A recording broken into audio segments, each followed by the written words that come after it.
Саткын Райымбекова – единственный педиатр на 2 села в Таласской области. Это Манас и Карасу, общая численность населения которых составляет 10 тысяч человек. В сельской больнице, где она работает, улучшились условия труда, была повышена и заработная плата медиков, но детские врачи не идут. Поэтому, несмотря на свой пенсионный возраст, Саткын Райымбекова продолжает исполнять клятву Гиппократа. Мой график начинается с утра и до вечера. Я стараюсь осмотреть как можно больше пациентов, насколько это получается физически. Зарплата у нас повысилась намного. Я работаю на 1,5 ставки, это 30 тысяч сомов. Нехватка врачей – это насущная проблема каждой сельской больницы в регионе. На сегодняшний день Таласской области требуется 130 медицинских работников.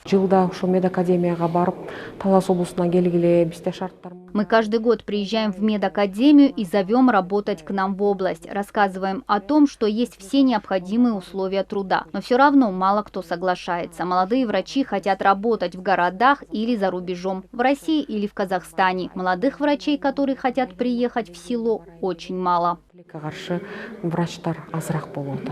Областная больница рассматривает различные варианты привлечения кадров. Один из них – оплачивать контракты выпускников школ, желающих поступить в медицинский вуз, но с условием, что они обязательно вернутся в Талас и отработают в ЦСМ определенный срок.